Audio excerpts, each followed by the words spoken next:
Hello, je vais vous parler de mon organisation. J'aime pas mon hello. Est-ce que je vais y arriver? Hello, alors je vais vous parler. Oh le délire. Bonjour. Salut. Comment on dit bonjour à une caméra? Salut, alors je vais vous parler de mon organisation scolaire au CNED. Je vais prendre appui sur mon année de terminale. C'est une année qui a été clôturée. Je sais le résultat que cette organisation peut donner. Maintenant j'ai du recul pour pouvoir commenter un petit peu comment j'ai procédé. Donc il faut savoir que c'est une organisation qui a fonctionné pour moi à une période de ma vie. C'est pas non plus la solution miracle qui va fonctionner à tout le monde tout le temps. Rien que moi par exemple là à l'heure d'aujourd'hui je me sens pas capable de suivre l'organisation que je suivais il y a maintenant presque 2 ans. Donc voilà, mais ça peut aider voilà, certains à s'inspirer, à prendre des idées, des choses comme ça. Je vais un peu redécouvrir avec vous parce que j'ai refeuilleté vite fait mais pas non plus trop. Ça va m'amuser un peu aussi je pense, donc on va découvrir ça tout de suite. Alors donc là moi voilà, je vous parle de mon année de terminale, j'étais en STMG, on recevait un emploi du temps type, aussi un document qui disait le volume horaire par matière. Par exemple, là je vois philo, je savais qu'il fallait que je fasse 2 heures par semaine, éco-droit, je savais qu'il fallait que je fasse 4 heures, éducation sportive, je savais qu'il fallait que je fasse 2 heures, histoire, je savais qu'il fallait que je fasse 2 heures. Et donc il y a un troisième document qu'on a, c'est un planning, donc moi je l'ai imprimé en grand format parce qu'il y avait vraiment plein de trucs, où il y a 40 colonnes en fait, une colonne par semaine, et toutes les matières. Par exemple, on savait le nombre de devoirs qu'on avait dans chaque matière. Par exemple, je dis au hasard, en semaine 10, il fallait faire le devoir 1 de philo. Donc il y avait un petit 1 pour savoir qu'en semaine 10, il fallait faire le devoir 1 de philo. Donc ça pour toutes les matières et tous les devoirs. Donc ça permettait de voir si on était en retard ou en avance en fonction des devoirs. Ça m'a vraiment permis de voir qu'au début j'étais bien, ensuite j'étais en retard et ensuite j'ai rattrapé tout mon retard. Ça permet vraiment d'avoir une ligne de conduite tout au long de l'année. Moi, en ligne de conduite que j'avais par jour et par semaine, c'est que j'ai fait cette infobook, ça c'est la chose vraiment qui m'a permis d'avoir un rythme régulier et d'y voir plus clair parce que j'avais vraiment besoin de voir où j'en étais, de voir combien d'heures je travaillais. Donc c'était assez militaire mais au final je regrette pas parce que maintenant ça me permet d'avoir vraiment une vue d'ensemble. Alors j'ai pas trouvé mon organisation dès la première semaine, ça s'est fait au fil des semaines. Ce que je faisais c'est que je faisais des plannings vierges. Je vais essayer de vous en trouver une semaine où je vais pas trop travailler. Là, nickel. Hop. Donc sur la page là. Hop. Je travaillais du lundi au vendredi et j'avais mis une plage horaire de 7h30 le matin jusqu'à 18h30 le soir. Évidemment, je ne travaillais pas toutes ces durées. Regardez, cette semaine, voilà, j'ai travaillé une journée. C'est pas l'exemple parfait, mais c'était pour vous montrer à quoi ressemble un tableau vierge que j'avais fait. Et en bas, toutes les matières. Donc Merca, Management, Éco-droit, Histoire Géo, Anglais, etc. Je savais qu'en mercatique, il fallait que je travaille 6 heures, donc j'avais fait 6 cases à colorier. Donc la semaine là, par exemple, on voit que sur 6 heures en mercat, j'en avais travaillé que une.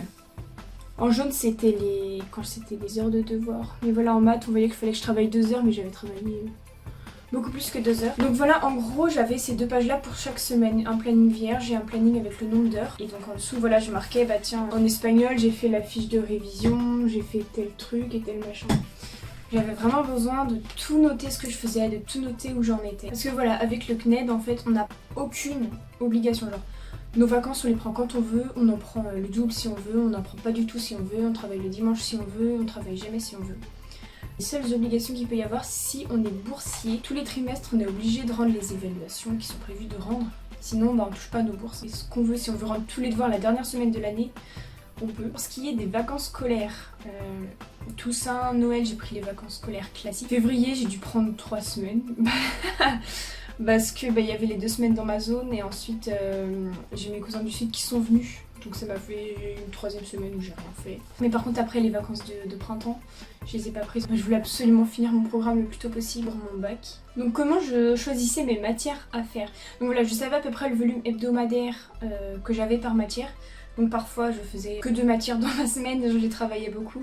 Parfois je faisais un petit peu tout, ça dépendait vraiment de ce que j'avais envie. En fait, je m'écoutais. Si j'avais envie de faire que des langues, je faisais que des langues. Si j'avais envie de faire que des matières technologiques, je faisais que des matières technologiques. Et je pense que c'est ça qui m'a aidé à être motivée un peu tout le temps en fait. Parce que si tu fais des maths alors que t'es plus en train de penser à l'anglais, à un moment donné ça va pas être très productif. Du coup je me disais de faire de l'anglais, je fais de l'anglais, j'ai envie de faire ci, je fais ci. Et donc voilà, toujours avec le planning de devoirs qui me permettait de voir si j'étais en retard ou pas, je me rattrapais. Donc mon planning vierge en fait je le remplissais de ce que je faisais, pas de ce que je comptais faire mais vraiment de ce que je faisais. Vraiment noter, voilà, chaque jour je notais le nombre d'heures que je faisais. Par exemple la semaine là, le lundi j'ai fait 7 heures, le mardi 5h30, le mercredi 5 heures, le jeudi 5h30, le vendredi 4 heures. Donc je notais chaque jour le nombre d'heures que je faisais.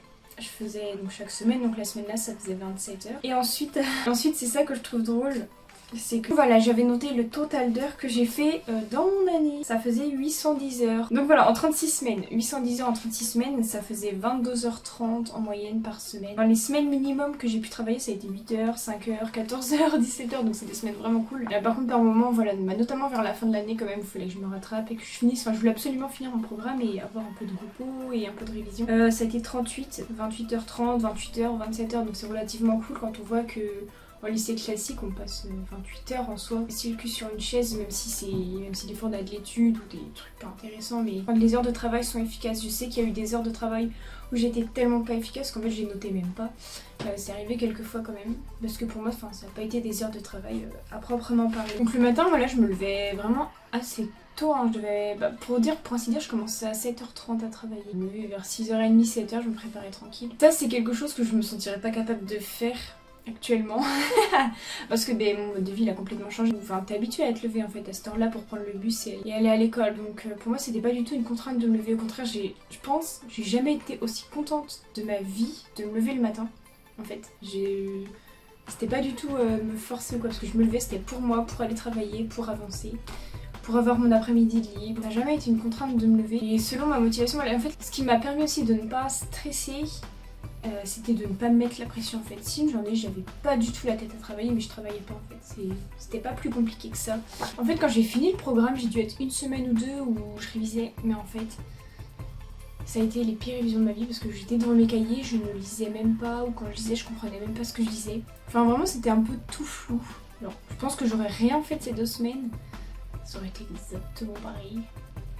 Par contre, avant vraiment chaque épreuve de bac, je relisais vite fait toutes mes synthèses, mais là ça rentrait mon bonhomme. Et en fait, c'est ces révisions-là, si j'avais fait que ces révisions-là, c'est-à-dire juste avant chaque épreuve, ça aurait été aussi bénéfique. Avant, j'aurais dû aller à la plage en fait, je sais pas. Pour chaque matière, ça se présente un peu pareil en fait. Les cours, il va y avoir tel nombre de séquences avec tant de chapitres. Et en fait, dans chaque chapitre, c'est comme en école classique en fait. Il va y avoir une activité pour découvrir, la partie cours avec synthèse, etc.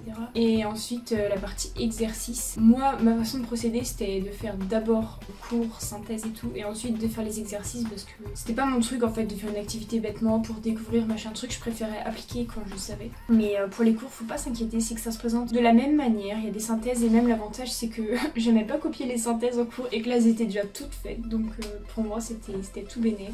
Donc voilà, je sais pas trop quoi dire de plus, c'est un peu flou en fait. Moi je sais que voilà, on avait le planning des devoirs qui permettait vraiment de savoir si on était en avance, en retard ou autre. Je faisais mes plannings vierges chaque semaine où je notais le nombre d'heures par jour, le nombre d'heures par semaine, le nombre d'heures par matière, donc en flottant mes petites cases, en notant ce que j'avais fait. Donc je savais en temps réel où j'en étais, si j'étais en avance, si j'étais en retard. Et sinon c'était un peu, je fais ce que je veux quand je veux en fait. J'aimais me lever super tôt pour commencer mes cours super tôt, mais il y a des journées où je travaillais pas du tout. Donc c'est pour ça que je disais que mon organisation elle était en même temps hyper militaire, parce que se lever à 6h30, 7h pour faire les cours chez soi, bah voilà, faut être vraiment motivé. Et là je sais qu'actuellement par exemple je serais pas capable de me lever à 6h30, 7h pour faire des cours. C'était hyper militaire dans le sens où voilà, tout était noté heure par heure, exactement quel chapitre j'étais, dans quelle matière. Donc c'est hyper militaire, mais en même temps c'est hyper laxiste où je me mettais pas du tout la pression. Si je travaillais pas, je travaillais pas. Si j'avais une mauvaise note, bon ça m'embêtait, mais c'est pas grave. Je prenais 3 semaines de vacances, mais après j'étais capable de pas en prendre la fois d'après. Donc voilà, c'était en même temps hyper militaire, hyper laxiste. Je pense que ça a été mon équilibre à moi, de savoir où j'en étais, donc ça me permettait de pouvoir lâcher prise par moment. Donc je pense que la clé de la réussite en fait c'est vraiment de s'adapter à ce qu'on a envie. Donc voilà, faut vraiment s'adapter. Réussir au net, ça veut pas dire forcément se lever à 6h30 tous les matins. C'est vraiment selon chacun. Je saurais pas trop quoi dire de plus. Voilà, la base c'est de savoir le volume horaire que vous devez avoir par matière, savoir quelles épreuves vous avez, quelle année aussi, c'est super important pour bien les préparer. En principe il y a des onglets spéciaux sur le site du CNED dans votre espace inscrit pour préparer ces épreuves. Bon dites-moi dans les commentaires si vous avez une organisation complètement différente, si vous avez certains trucs qui ressemblent au mien. Je pense voilà, il y a autant de façons de travailler qu'il y a de personnes sur cette terre. Mais voilà, je sais pas quoi vous dire de plus. Dites-moi dans les commentaires ce que vous en pensez. Et à la prochaine!